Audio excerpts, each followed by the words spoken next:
കർണാടകയിലെ ഷിരൂരിൽ മണ്ണിടിച്ചിലിൽ കാണാതായ അർജുനായി തെരച്ചിൽ 7-ാം ദിനം. 15 മീറ്റർ ആഴത്തിൽ മെറ്റൽ സാന്നിധ്യം കണ്ടെത്താനാകുന്ന ഉപകരണങ്ങളും സ്ഥലത്തെത്തിക്കും. പ്രദേശത്ത് ഇടവിട്ട് ശക്തമായ മഴ പെയ്യുന്നത് രക്ഷാപ്രവർത്തനത്തിന് വെല്ലുവിളിയാണ്.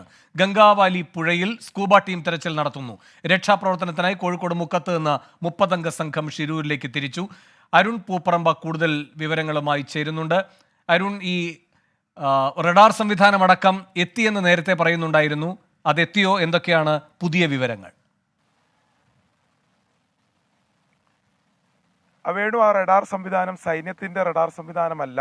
ഈ കാർവാർ MLA നിയോഗിച്ച ആ ഒരു വിദഗ്ധ സംഘത്തിന്റെ ആ റഡാർ സംവിധാനമാണ്. അത് 8 മീറ്റർ താഴ്ചയിൽ ഉപയോഗിക്കാൻ സാധിക്കുന്നതാണ് എന്നതാണ് നമുക്ക് സാധിക്കുന്നത്. അത് MLAയുടെ ഓഫീസിൽ നിന്ന് നിയോഗിച്ചതാണ് എന്നതാണ് ബംഗളൂരുവിൽ നിന്ന് വന്ന ആ സംഘം പറഞ്ഞത്. അതിപ്പോൾ അകത്തേക്ക് പോയിട്ടുണ്ട്. സൈന്യത്തിന്റെ റഡാർ സിസ്റ്റം ഇതുവരെ ഇവിടെ എത്തിയിട്ടില്ല നിലവിൽ. അതുകൊണ്ട് തന്നെ സൈന്യം ഏതെങ്കിലും ഒരു തരത്തിൽ ഈ രക്ഷാപ്രവർത്തനത്തിൽ ഇപ്പോൾ ഇൻവോൾവ് ചെയ്തിട്ടുണ്ട് എന്ന് നമുക്ക് പറയാൻ സാധിക്കില്ല. നിലവിൽ അവിടെ ഈ മണ്ണ് നീക്കം ചെയ്യുന്ന പ്രവൃത്തി മാത്രമാണ് നടക്കുന്നത്. അത് വലിയ കല്ലുകളുള്ള ഒരു ഇടമാണ്. ആ കല്ലുകൾ പൊടിച്ചെടുത്ത് നീക്കം ചെയ്യുന്ന ഒരു പ്രവൃത്തിയാണ് നടക്കുന്നത്. അത് ഹിറ്റാച്ചിയും JCB ഒക്കെ ഉപയോഗിച്ച് നമ്മൾ ഇന്നലെ കണ്ടതുപോലെയുള്ള പ്രവൃത്തിയാണ് നടക്കുന്നത്. അതിനപ്പുറത്തേക്ക് എന്തെങ്കിലും ഒരു രക്ഷാപ്രവർത്തന രീതിയിൽ എന്തെങ്കിലും ഒരു മാറ്റം അവിടെ സംഭവിച്ചിട്ടില്ല. കാരണം അതിൽ പ്രധാനപ്പെട്ട കാരണം ഇവിടുത്തെ ഔദ്യോഗികമായിട്ടുള്ള എല്ലാ നേതൃത്വങ്ങളും, റവന്യൂ വിഭാഗമായാലും മന്ത്രിതലത്തിലുള്ളവരെല്ലാവരും നിലവിൽ ഈ മണ്ണിനടിയിലുള്ള തെരച്ചിൽ ഏകദേശം അവർ ഇന്നുകൊണ്ട് അവസാനിപ്പിക്കും എന്ന തരത്തിലുള്ള ഒരു വിവരമാണ് നമുക്ക് ലഭിക്കുന്നത്. അത് വളരെ നമുക്ക് ആശങ്ക നൽകുന്നതാണ്, അല്ലെങ്കിൽ നമ്മുടെ പ്രതീക്ഷയ്ക്ക് വിഭിന്നമാണ്. കാരണം അവർ ഇപ്പോഴും പറയുന്നത് അവിടുത്തെ നേരത്തെ സിഗ്നൽ ലഭിച്ചിടങ്ങളിലെല്ലാം തെരച്ചിൽ നടത്തി, അവിടെ ഒന്നും ഇത് കണ്ടെത്താൻ സാധിച്ചിട്ടില്ല. അതുകൊണ്ട് ഇനി ഈ മണ്ണ് നീക്കം ചെയ്തുകൊണ്ടുള്ള തെരച്ചിലിന് വലിയ പുരോഗതി ഉണ്ടാകാൻ സാധ്യതയില്ല എന്നതാണ് അവർ പറയുന്നത്. അതോടൊപ്പം തന്നെ നിലവിൽ ഈ കുന്നിൻ്റെ ഈ ഇടിഞ്ഞു വീണ, അതായത് ഇടിഞ്ഞ് താഴോട്ട് വീണ കുന്നിൻ്റെ മുകൾ വശത്തേക്കുള്ള മണ്ണ് നീക്കം ചെയ്യാനുള്ള ഒരു സാധ്യതയുമില്ല. കാരണം അത് വീണ്ടും ഒരു മണ്ണിടിച്ചിലിന് കാരണമാകും എന്നുള്ളതാണ് ഇന്നലെ തന്നെ മന്ത്രി ഉൾപ്പെടെ ഈ സന്ദർശിച്ച ശേഷം അവർ സംസാരിച്ചത്. അപ്പോൾ അത്തരമൊരു നീക്കവും ഉണ്ടാകാൻ സാധ്യതയില്ല എന്നതാണ് നമ്മൾ മനസ്സിലാക്കുന്നത്. അതിനപ്പുറത്തേക്ക് അവർ ഇപ്പോൾ ഈ പുഴയിൽ, ഗംഗാവലി പുഴയിൽ ഈ ലോറി അകപ്പെട്ടിട്ടുണ്ട് എന്ന ഒരു നിഗമനമാണ് അവരുടെ ഭാഗത്തു നിന്ന് ഔദ്യോഗികമായി തന്നെ അവർ നൽകുന്ന അല്ലെങ്കിൽ പങ്കുവെക്കുന്ന വിവരം. അതുകൊണ്ട് തന്നെ ഈ സ്കൂബ ടീമിൻ്റെയൊക്കെ തെരച്ചിൽ ഈ പുഴയുടെ വിവിധ ഇടങ്ങളിൽ നടക്കുന്നുണ്ട്. നേവിയുടെയും NDRFിൻ്റെയും തെരച്ചിൽ നടക്കുന്നുണ്ട്. അപ്പോൾ നമ്മൾ ഒരു പ്രതീക്ഷയോടെ കാത്തിരിക്കുന്നത് ഈ സൈന്യം ഏതെങ്കിലും തരത്തിൽ ഇവരുടെ റഡാർ സിസ്റ്റം ഉപയോഗിച്ച് അവിടെ ഒരു പരിശോധന നടത്തി അങ്ങനെ എന്തെങ്കിലും ഒരു സാന്നിധ്യം കണ്ടെത്തിയാൽ. ഇനി ആകെ ഒരു ഇടം മാത്രമേ ഉള്ളൂ. അതായത് നിലവിൽ സിഗ്നൽ ലഭിച്ചിടത്ത് നല്ല മണ്ണ് നീക്കി കഴിഞ്ഞു. അവിടെ ഒന്നും ഈ സാന്നിധ്യം ഉണ്ടായിട്ടില്ല. നിലവിൽ ഇപ്പോൾ നേരത്തെ ഇന്നലെ ഉൾപ്പെടെ ഈ രക്ഷാദൗത്യ സംഘം പറഞ്ഞിട്ടുള്ള അതിനോട് ചേർന്നിട്ടുള്ള ഒരു വലിയ കൂനയാണ്. അവിടെ വലിയ കല്ലുകളുണ്ട്. അത് ഇന്നലെ തന്നെ നമ്മുടെ ദൃശ്യങ്ങളിൽ നമ്മൾ ദൃശ്യങ്ങളിലൂടെ നമ്മൾ വ്യക്തമാക്കിയതാണ്. ആ കല്ലുകൾ പൊട്ടിച്ചെടുത്ത് അവിടെ ഇത് നീക്കം ചെയ്യുക എന്നുള്ളതാണ്. പക്ഷേ അത് ശ്രമകരമായ ദൗത്യമാണ്. അതുകൊണ്ടാണ് ഈ റഡാർ സിസ്റ്റം ഉപയോഗിച്ചുകൊണ്ട് ഈ മിലിറ്ററിയുടെ കുറച്ചുകൂടി താഴത്തിൽ, ഈ 15 മീറ്ററോളം താഴത്തിൽ ഇതിൻ്റെ സാന്നിധ്യം കണ്ടെത്താൻ, മെറ്റൽ സാന്നിധ്യം കണ്ടെത്താൻ സാധിക്കുന്ന അതിൻ്റെ അത്തരം സാങ്കേതികത്വമുള്ള ഈ സൈന്യത്തിൻ്റെ ഈ റഡാർ സിസ്റ്റം ഉപയോഗിക്കും എന്ന തരത്തിൽ അവർ തീരുമാനിച്ചത്. പക്ഷേ ഇതുവരെ എത്തിയിട്ടില്ല. ഈ രക്ഷാപ്രവർത്തനത്തിൽ എന്തുകൊണ്ടാണ് ഈ വൈകൽ ഉണ്ടാകുന്നത് എന്ന് നമുക്കറിയുന്നില്ല. കാരണം സൈന്യം ഇന്നലെ എത്തിയതിനു ശേഷം എന്തെങ്കിലും ഒരു തെരച്ചിൽ അവരുടെ ഭാഗത്തുണ്ടായിട്ടില്ല. അവർ ഇന്നലെ സൈറ്റ് വിസിറ്റിംഗ് നടത്തി പ്രാഥമികമായിട്ടുള്ള വിവരശേഖരണവും പരിശോധനയും നടത്തിയതിനപ്പുറത്തേക്ക് സൈന്യം നമ്മൾ പ്രതീക്ഷിച്ചത് സൈന്യം എത്തിക്കഴിഞ്ഞാൽ അവരുടേതായ ഒരു പ്ലാനും അവരുടേതായ ഇത്തര ദുഷ്കരമായൊരു രക്ഷാദൗത്യത്തിൽ അവരുടേതായ ഒരു ഇടപെടൽ, ഒരു പ്ലാനിങ് ഉണ്ടാകും എന്ന് നമ്മൾ പ്രതീക്ഷിച്ചിരുന്നു. എന്നാൽ അത്തരത്തിൽ എന്തെങ്കിലും ഒരു ആശാവഹമായിട്ടുള്ളൊരു ഒരു നീക്കം ഇപ്പോൾ നിലവിൽ സൈന്യത്തിൻ്റെ ഭാഗത്തുണ്ടായിട്ടില്ല. അവർക്ക് നിലവിൽ അത്തരമൊരു നിർദ്ദേശം ലഭിച്ചിട്ടില്ല എന്നതാണ് നമുക്ക് മനസ്സിലാക്കാൻ സാധിക്കുന്നത്. എന്തായാലും ഈ രക്ഷാദൗത്യം NDRFിൻ്റെ ഉൾപ്പെടെയുള്ള മലയാളികളായിട്ടുള്ള രക്ഷാപ്രവർത്തകർ ഉൾപ്പെടെ ഈ നിലവിൽ ആ മണ്ണ് നീക്കുന്ന ആ പ്രവൃത്തി നടത്തിക്കൊണ്ടിരിക്കുന്നുണ്ട്. മറ്റൊന്ന്, നമ്മൾ നേരത്തെ സൂചിപ്പിച്ചതുപോലെ തന്നെ ഈ പുഴയിലാണ് ഈ ലോറി അകപ്പെട്ടിട്ടുള്ളതെങ്കിൽ അതിൻ്റെ സാധ്യത നമുക്ക് തള്ളിക്കളയാൻ ഈ ഘട്ടത്തിൽ സാധിക്കില്ല. കാരണം അത്ര വലിയ മണ്ണിടിച്ചിലാണ് ഉണ്ടായത്. ഈ മണ്ണോടെ തന്നെ അതായത് വലിയ ഉയരത്തിൽ മണ്ണ് ഈ പുഴക്ക് പുഴയുടെ അടിത്തട്ടിൽ തന്നെ പതിച്ചിട്ടുണ്ട് മണ്ണ്. അതിൽ ഈ ലോറി അകപ്പെട്ടിട്ടുണ്ടോ എന്ന സാധ്യത അത് നമുക്ക് പൂർണ്ണമായി ഞാൻ നേരത്തെ സൂചിപ്പിച്ചതുപോലെ തള്ളിക്കളയാൻ പറ്റില്ല. അങ്ങനെയാണെങ്കിൽ അത് കണ്ടെത്തുക ഏറെ ദുഷ്കരമായിരിക്കും.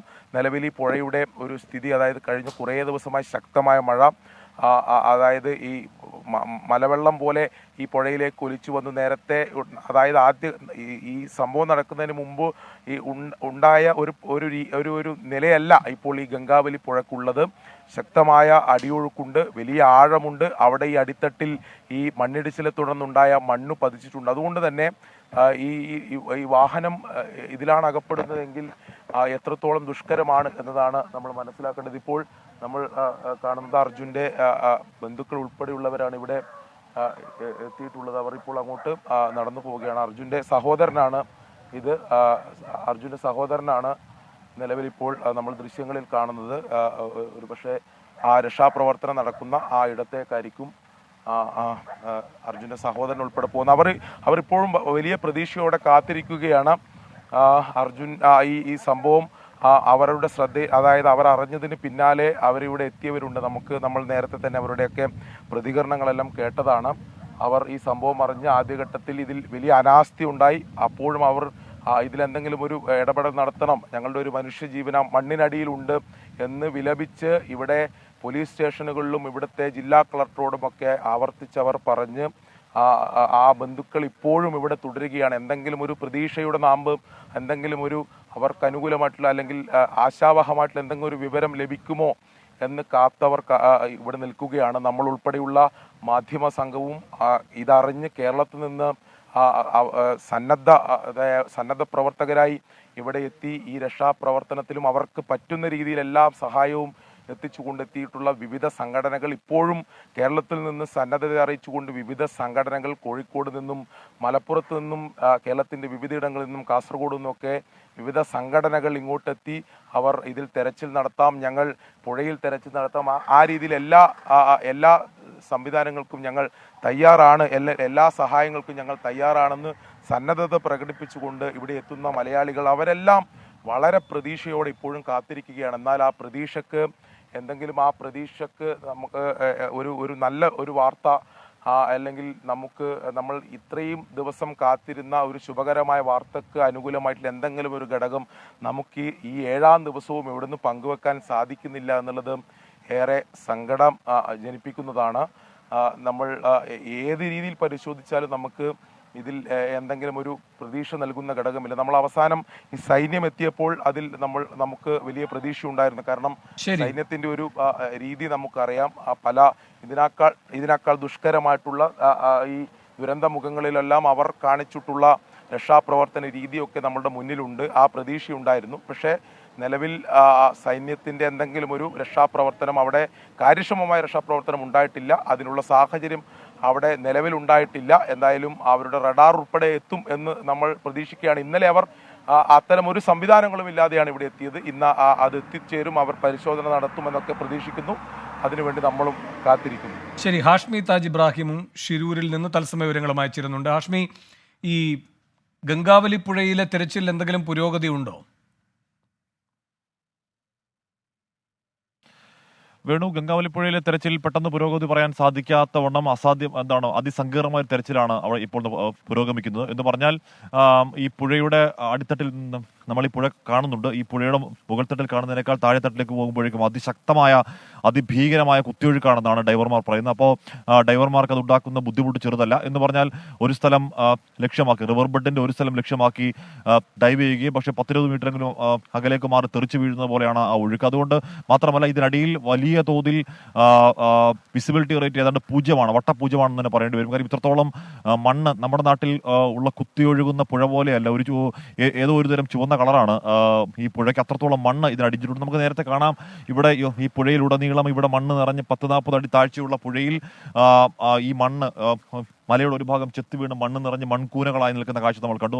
വേണു, അപ്പോൾ അത്രത്തോളം മണ്ണ് നിറയണമെങ്കിൽ എത്ര ആയിരക്കണക്കിന് ടൺ മണ്ണാണ് ഈ പുഴയിലേക്ക് ഇറങ്ങി നിൽക്കുന്നത് ആലോചിക്കണം. മണ്ണ് മാത്രമല്ല, ഈ മലയിൽ ഉണ്ടായിരുന്ന മരങ്ങളും ഒക്കെ ചേർന്ന് താഴെയുള്ള തെരച്ചിൽ അങ്ങേയറ്റം അസാധ്യമാക്കുന്നു, വിസിബിലിറ്റി ഇല്ലാതാക്കുന്നു എന്നുള്ളതാണ് അറിയാൻ കഴിയുന്നത്. പക്ഷേ ആ പ്രതികൂല സാഹചര്യത്തെ അതിജീവിച്ചുകൊണ്ട് ഈ ഗംഗാവലി പുഴയിലെ തെരച്ചിൽ തുടരുന്നു. പക്ഷേ അങ്ങനെ പറയുമ്പോൾ പോലും വേണു, ഗംഗാവലി പുഴയല്ല നമ്മുടെ പ്രാർത്ഥന, നമ്മുടെ ടാർഗറ്റ് ഈ പറയുന്ന കരയിൽ തന്നെ അർജുന്റെ വണ്ടിയും അർജുനും ഉണ്ട് എന്നുള്ളത് തന്നെയാണ് നമ്മുടെ ആഗ്രഹം, നമ്മുടെ പ്രാർത്ഥന. കാര്യം ഇപ്പോഴും അവിടെ മണ്ണ് മാറ്റിയുള്ള തെരച്ചിൽ നടക്കുകയാണ്. ഞാനിപ്പോൾ നമ്മുടെ ഡെസ്ക് വാട്സാപ്പ് നമ്പറിലേക്ക് രഞ്ജിത്ത് ഇതിന്റെ മുകളിൽ നിന്ന് അതിന്റെ രക്ഷാപ്രവർത്തനത്തിനാണ് ഉള്ളത്, അതിന്റെ മുകളിൽ നിന്ന് അയച്ചെന്ന ഒരു 3 ദൃശ്യങ്ങൾ ഇടുന്നുണ്ട്. അത് പ്രേക്ഷകരെ അല്പസമയത്ത് കാണിക്കാൻ കഴിയുമെന്നാണ് എൻ്റെ പ്രതീക്ഷ. വേണു, ആ ദൃശ്യങ്ങളിൽ നിന്ന് വളരെ വ്യക്തമാണ്. ഈ പറയുന്ന മട്ടിൽ 98% മണ്ണൊന്നും മാറ്റിയിട്ടില്ല. 99 ഇപ്പം ഏറ്റവും ഒടുവിൽ കളക്ടർ പറഞ്ഞ 99% മണ്ണ് മാറ്റിയെന്നാണ് പറയുന്നത്. ആ ദൃശ്യങ്ങൾ കണ്ടാൽ ഒരിക്കലും 99% മണ്ണൊന്നും മാറ്റില്ലെന്ന് വളരെ വ്യക്തമാകും. പിന്നെ എന്തുകൊണ്ടാണ് റവന്യൂ മന്ത്രി, ജില്ലാ കളക്ടർ അവിടെ ആ മണ്ണിൽ അർജുന്റെ വണ്ടിയും ഇല്ല എന്നിങ്ങനെ ആവർത്തിച്ച് പെട്ടെന്ന് പറഞ്ഞ് സ്ഥാപിക്കാൻ ശ്രമിക്കുന്നതെന്ന് എനിക്ക് സംശയമുണ്ട്. ഈ പറയുന്ന ആ കരയിലെ തെരച്ചിൽ വൈൻഡപ്പ് ചെയ്യാൻ ആർക്കെങ്കിലും ആഗ്രഹമുണ്ടോ? അതിന്റെ ഭാഗമായാണ് തുടരുമെന്ന് പ്രസ്താവന എന്ന് സംശയമുണ്ട്. ഈ പറയും മട്ടിൽ 99%, 98% മണ്ണൊന്നും അവിടെ നീക്കിയിട്ടില്ല. അതിനുവേണ്ടിയുള്ള സാധന സാമഗ്രികൾ ഇപ്പോഴും അവിടെ ഇല്ല. ഈ പറയുന്ന 6 ദിവസം, 5 ദിവസം, 6 ദിവസം എന്ന് 99% മണ്ണൊക്കെ മാറ്റണമെങ്കിൽ അത്രയധികം യന്ത്രസാമഗ്രി, അത്രയധികം മനുഷ്യ ഉപശേഷം ഒക്കെ വേണം. വേണു, സാമാന്യ യുക്തിക്ക് ആലോചിച്ചാൽ തന്നെ അതൊന്നും ഈ സമയം അത്രയും അവിടെ ഉണ്ടായിട്ടില്ല. ഇപ്പോൾ സേന ഇറങ്ങുമ്പോൾ വലിയ പ്രതീക്ഷ ഉണ്ടായിരുന്നെങ്കിൽ സേന ഇറങ്ങിയപ്പോഴും അതിന്റെ ഫുൾ ഫ്ലെഡ്ജ്ഡ് ആക്ഷനിലേക്ക് അല്പസമയത്തിനൊക്കെ വരികയുള്ളൂ. എന്ന് പറഞ്ഞാൽ ഈ പറയുന്ന റഡാർ 15 മീറ്റർ ആഴത്തിൽ പരിശോധിക്കാൻ കഴിവുള്ള റഡാറൊക്കെ ഒന്ന് പരിശോധിക്കുമ്പോൾ മാത്രമാണ് സേനയുടെ പ്രവർത്തനങ്ങളും ഒരു പൂർണ്ണതോതിൽ പ്രവർത്തനം എന്ന് നമുക്ക് പറയാൻ കഴിയുകയുള്ളൂ. എന്തുകൊണ്ടാണ് കളക്ടർ ഇന്നും ആവർത്തിക്കാൻ 99% മണ്ണ് മാറ്റി കഴിഞ്ഞു എന്ന് പറയുകയാണ്. രഞ്ജിത്ത് ഇസ്രായേൽ അവിടെ നേർക്കുനേർ പോയി രക്ഷാപ്രവർത്തനം നടന്ന രഞ്ജിത്ത് പറയുന്നത്, ഒരു ഡിവൈഡറിന് മുകളിൽ നോക്കുമ്പോൾ മാറ്റാനുള്ള മണ്ണിന്റെ അളവ് അതിഭീമമായി തന്നെ ഇപ്പോഴും അവിടെ കിടക്കുകയാണ്, അവിടെ തന്നെ ഉണ്ട് എന്ന് രഞ്ജിത്ത് ഉറപ്പു പറയുന്നു. മാത്രമല്ല, ഗംഗാവലി പുഴയിൽ ഇതിന്റെ ആദ്യ മണിക്കൂറുകളിൽ നേവി നാവികസേന ഡൈവർമാർ ഇറങ്ങി പരിശോധന നടത്തിയതാണ്. ഈ പറയുന്ന എല്ലാ പ്രതികൂല സാഹചര്യത്തിലും അന്ന് നേവി തന്നെ പറഞ്ഞതാണ് ഇതിനിടയിൽ അങ്ങനെ ഒരു വണ്ടിയില്ല എന്ന് പറഞ്ഞാൽ. വേണു, ഇതൊരു നിറഞ്ഞ മരലോഡിന്റെ വണ്ടിയാണ്, ഒരുപാട് തടികളുണ്ട്, എന്തെങ്കിലുമൊക്കെ കാണേണ്ടതാണ്, അന്നൊന്നും കണ്ടില്ല. പിന്നെ വീണ്ടും തെരച്ചിൽ നടത്തുന്നു എന്നുള്ളതേ ഉള്ളൂ. വേണു, നമുക്ക് കാണാം അങ്ങേയറ്റത്ത് ഈ ഗംഗാവലി പുഴയുടെ അങ്ങേയറ്റത്ത് മണ്ണിടിച്ചിലിൽ ആ കാണുന്ന ആ ദൂരെ കാണുന്ന തെങ്ങ് നിൽക്കുന്ന ഭാഗത്ത് പ്രഷർ കാണാൻ കഴിയുമോ എന്നറിയില്ല. ഒരു 4-5 വീടുകൾ ഉണ്ടായിരുന്നു എന്ന് പറയുന്നത്. ആ വീടുകൾ ഒഴുകിപ്പോയി. ആ വീട് ആരുടേതാണെന്നറിയില്ല, വീട്ടുകാരാണെന്നറിയില്ല, ഒഴുകിപ്പോയവരാണെന്നറിയില്ല. എന്ന് പറഞ്ഞാൽ അങ്ങേറ്റം അമ്പരപ്പിക്കുന്ന ചില നമ്മൾ ഒരുപക്ഷെ കേരളത്തിലെ ഒരു ദുരന്ത സാഹചര്യങ്ങളിൽ നമ്മൾ പലയാവർത്തി അതിന്റെ രക്ഷാദൗത്യം കണ്ട ശീലത്തിൽ നിന്നുകൊണ്ടാകും ആ മേഖലയിലുള്ള ഒരു 4-5 വീടുകൾ ഒരുമിച്ച് ഒലിച്ചു പോയിട്ട് അതിനുള്ള ആൾക്കാർ മുഴുവൻ പോയിട്ട് ആരാണെന്നോ ഏതാണെന്നോ അതിനുള്ള തെരച്ചിലുമില്ല, ഒന്നുമില്ലാത്ത സാഹചര്യം, വല്ലാത്ത സാഹചര്യമാണ്. മാത്രമല്ല അവിടെ അർജുൻ മാത്രമല്ല വേണു, ഇന്നലെ 3 പെൺകുട്ടികൾ അവരുടെ അച്ഛനെ കാണാനില്ല എന്ന് പറഞ്ഞ് ഇവിടെ ഒന്ന് സമീപിച്ച കാര്യമൊക്കെ നാട്ടുകാർ പറയുന്നുണ്ട്. അങ്ങനെ പേരറിയാത്ത ഊരറിയാത്ത ആരാണ്ടൊക്കെയോ ഈ മണ്ണിനടിയിൽ കിടക്കുകയാണ്. ആർക്കുമാർക്കും അതിനെക്കുറിച്ച് ആശങ്കകളില്ല, ആർക്കുമാർക്കും അതിനെക്കുറിച്ച് അന്വേഷണങ്ങളില്ല. പേരിന് വേണ്ടി നടത്ത പരിശോധന ഈ സമയം അത്രയും നടന്നുവെങ്കിൽ ഇന്നിപ്പോൾ കുറച്ചുകൂടി വിശദമായ, വ്യാപൃതമായ, വിപുലമായ പരിശോധന നടത്തുന്നു എന്ന് നമുക്ക് ആശ്വസിക്കാം. ഗംഗാവലി പുഴയാണ് ഇനി ഈ പറയുന്ന മട്ടിൽ നമ്മൾ നേരത്തെ കണ്ട ആദ്യ റവന്യൂ മന്ത്രി ഒക്കെ പറഞ്ഞ 98% മണ്ണ് മാറ്റി എന്ന് പറയുന്ന മൺകൂനയ്ക്ക് ഇപ്പുറം വലിയൊരു മൺകൂന ഉണ്ട്. അവിടെ വലിയ പാറക്കല്ലുകളൊക്കെയുള്ള മൺകൂനയാണ്. ആ മൺകൂന മാറ്റി പരിശോധിക്കുന്നതാണ് ഇപ്പോൾ പറയുന്നത്. രഞ്ജിത്ത് പറഞ്ഞത് അത് മാത്രമല്ല, രഞ്ജിത്ത് പറയുന്നത് അത്തരത്തിലുള്ള ഒരുപാട് മണ്ണ് മാറ്റി നോക്കാൻ അവിടെ ഇഷ്ടംപോലെ ഉണ്ട് എന്ന് പറയുകയാണ്. മണ്ണ് മാറ്റിയാൽ മാത്രമേ കരയിലുണ്ടോ എന്ന് അറിയൂ. എങ്കിലും ആ കരയിലെ ഓപ്പറേഷൻ പൂർണ്ണമായി 100% വൈൻഡപ്പ് ചെയ്തതിനു ശേഷമാണ് ഗംഗാവലി പുഴയിലേക്ക് നമ്മുടെ ഫോക്കസ് വരേണ്ടതുള്ളൂ എന്നാണ് തോന്നുന്നത്. പക്ഷേ നേവിയുടെ സംഘം എന്ന് പറഞ്ഞാൽ നമുക്കിപ്പോൾ പ്രകടമായി വിസിബിളായ രീതിയിൽ നേവിയുടെ സംഘം ഒരുപാട് പേർ ഇറങ്ങി 1-2 അവരുടെ ഡൈവിംഗ് ബോട്ടുകളൊക്കെ പോകുന്നത് കാണുന്നതല്ലാതെ വളരെ വിസിബിളായി ഇപ്പോൾ എന്ന് പറഞ്ഞാൽ ഒരു വലിയ സ്ട്രെച്ചാണ്. ഗംഗാവലി പുഴയുടെ ഒരു വലിയ സ്ട്രെച്ചാണ്, നമുക്ക് ഇവിടെ നോക്കിയാൽ കാണാവുന്നതാണ്. എവിടെയെങ്കിലുമൊക്കെ പരിശോധന നടക്കുന്നത്, അങ്ങനെ കാര്യമായ ഒരു പരിശോധനയുടെ ദൃശ്യങ്ങൾ ഇപ്പോൾ കാണുന്നില്ല. എനിക്ക് തോന്നുന്നു ഇപ്പോഴും കരയുടെ പരിശോധനയിൽ തന്നെയാണ് അവർ ശ്രദ്ധ കേന്ദ്രീകരിച്ചിരിക്കുന്നത്. 7ാം നാളും നമുക്ക് ഏതെങ്കിലും തരത്തിലുള്ള സൂചന, ഒരു പോസിറ്റീവ് സൂചന ഇപ്പോഴും നൽകാൻ കഴിയുന്നില്ല. അല്പസമയം മുൻപ് നമ്മൾ അർജുന്റെ സഹോദരനെ കണ്ടിരുന്നു. വലിയ വേദന എന്ന് പറഞ്ഞാൽ വലിയ നിർനിമേഷമായ കണ്ണുകൾ, ആത്മസംഘർഷം നിറഞ്ഞ കണ്ണുകളൊക്കെ കണ്ട് വലിയ സങ്കടം തോന്നും. വേണു, 7 ദിവസമായിട്ടും സ്വന്തം ചേട്ടനെ കുറിച്ച് ഏതെങ്കിലും തരത്തിലുള്ള ഒരു സൂചനയോ ഒന്നുമില്ലാത്തൊരു സഹോദരൻ ഇവിടെ നിൽക്കുകയാണ്. അവനെ അടക്കം പഠിപ്പിച്ച ആളാണ് അർജുൻ എന്ന് പറഞ്ഞാൽ. അർജുൻ അവന്റെ ഏറ്റവും ചെറിയ പ്രായത്തിൽ കുടുംബ പ്രാരാബ്ധം ഏറ്റെടുത്തവനാണ്. അനിയനെ BSc എഞ്ചിനീയറിംഗ് പഠിപ്പിച്ച് ബാങ്ക് ജോലി വാങ്ങിക്കൊടുത്തവനാണ്. സഹോദരിമാരെ പഠിപ്പിച്ച ഒരു വീടിന് നട്ടലാണ്. അതുകൊണ്ടാണ് അർജുന്റെ പോക്ക് അത്രത്തോളം, അല്ലെങ്കിൽ അർജുന്റെ ഈ തിരോധാനം ഇപ്പോഴും കാണാതിരിക്കുക, എന്തെങ്കിലും സൂചന കിട്ടാതിരിക്കുക കാണാതിരിക്കുക എന്നുള്ളത് അത്രത്തോളം വേദന ഉണ്ടാക്കുന്നത്. എന്തായാലും ഗംഗാവലി പുഴയിലും അവിടെ കരയിലും ഇപ്പോൾ നിൽക്കുന്ന ആ മണ്ണിടിഞ്ഞു വീണ കരയിലും ഏതാണ്ട് സൈമൾട്ടേനിയസ് പരിശോധന നടക്കുന്നു എന്നാണ് പറയപ്പെടുന്നത്. അത് വിസിബിളായി നമുക്ക് അത്രത്തോളം ദൃശ്യമാവുന്നില്ലെങ്കിൽ കൂടി ഇത്രത്തോളം വലിയ സംഭവം ഉണ്ടാകുമ്പോഴും വാർത്താ സമ്മർദ്ദം, രാഷ്ട്രീയ സമ്മർദ്ദം ഉണ്ടായി എന്നൊക്കെ പറയുമ്പോൾ പോലും നമ്മൾ പുത്തുമറയിലോ കവളപ്പാറയിലോ ഒക്കെ കണ്ട ഒരു മനുഷ്യ വിഭവശേഷിയൊന്നും നമ്മൾ ഇപ്പോൾ ഒരു ഷിഫ്റ്റിൽ 350 പേരെ വെച്ചൊക്കെ ദുരിതാശ്വാസ പ്രവർത്തനം നടത്തിയൊക്കെ നമുക്ക് ഓർമ്മയുണ്ട് വേണു. അത് ഒരുപാട് കാലം മുമ്പൊന്നുമല്ല. അപ്പോൾ ആ ഓർമ്മകൾ നിൽക്കുമ്പോൾ അവിടെ കാണുന്ന മനുഷ്യ വിഭവശേഷിയോ ഉദ്യോഗസ്ഥ എണ്ണമോ ഒന്നും അത്ര വലിയ എണ്ണമാണെന്ന് എനിക്ക് വ്യക്തിപരമായി തോന്നുന്നില്ല. ഇനി എൻ്റെ തെറ്റാണെന്ന് എനിക്കറിയില്ല വേണു, അതോ നമ്മുടെ അകത്തു നിന്നുള്ള ആശങ്കയിൽ തോന്നുന്നതാണോ എന്നും അറിയില്ല. പക്ഷേ എന്തായാലും ഈ ദിവസം 7ാം നാൾ രക്ഷാപ്രവർത്തനം കൂടുതൽ സജ്ജമാകുന്നു എന്നിങ്ങനെ പറയുകയാണ്. അപ്പോഴും ജില്ലാ കളക്ടർ പറയുന്നു 99% മണ്ണ് പൂർത്തിയായി കഴിഞ്ഞു, ഇനി പുഴയിൽ തന്നെ ഉണ്ടാവാനാണ് സാധ്യത എന്ന് ഒരു കളക്ടർ പറയുകയാണ്. അങ്ങനെയല്ല വസ്തുത എന്നുള്ളത് അവിടുത്തെ ദൃശ്യങ്ങൾ കണ്ടാൽ ഞാൻ നേരത്തെ പറഞ്ഞ രഞ്ജിത്ത് അയച്ചെന്ന ആ ദൃശ്യങ്ങൾ നമ്മുടെ ഡെസ്കിന്റെ വാട്സാപ്പ് നമ്പറിലേക്ക് ഇട്ടുകൊണ്ട് അത് പ്രേക്ഷകരെ കാണിക്കുമ്പോൾ അവർ മനസ്സിലാവും തോന്നുന്നു. അത്രയും മണ്ണിപ്പോഴും അവിടെ കിടക്കുകയാണ്. വേണം എന്ന് വെച്ചുള്ള, അല്ലെങ്കിൽ അർജുനെ കണ്ടെത്തണം, ആ വാഹനം കണ്ടെത്തണം എന്ന് വെച്ചുള്ള, നമ്മൾ നാട്ടുഭാഷയിൽ പറയില്ല ആർക്കോ വേണ്ടി എന്നതല്ലാത്ത രീതിയിലുള്ള രക്ഷാപ്രവർത്തനം നടത്തും ഇന്നെങ്കിലും എന്നുള്ളതാണ് ആത്മാർത്ഥമായ പ്രതീക്ഷ. ഗംഗാവലി പുഴ അങ്ങനെ കലങ്ങി മറിഞ്ഞ് ഒഴുകുകയാണ്. ഒരുപാട് വെള്ളമായി ഇത് പലയിടങ്ങളിൽ ദിശമാറി ഒഴുകുന്നുണ്ട്. കൂടുതൽ അത്യാധുനിക സാങ്കേതിക സംവിധാനങ്ങളൊക്കെ 7ാം നാളൊക്കെയാണ് എത്തി തുടങ്ങുന്നത്. പക്ഷേ അങ്ങനെയെങ്കിലും എത്തി തുടങ്ങുമ്പോഴെങ്കിലും ഇന്ന് വൈകിട്ടോടെയെങ്കിലും ഏതെങ്കിലും ഒരു പോസിറ്റീവ് സൂചന ആ വാഹനത്തെക്കുറിച്ചോ അർജുനെക്കുറിച്ചോ പ്രേക്ഷകർക്കും അർജുന്റെ വീട്ടുകാർക്കും നൽകാൻ കഴിയും എന്ന ഉറച്ച പ്രതീക്ഷയിലാണ് വേണു. ശരി, ഹാഷ്മി താജ് ഇബ്രാഹിമാണ് വിവരങ്ങൾ നൽകിക്കൊണ്ടിരിക്കുന്നത് ഷിരൂരിൽ നിന്ന്.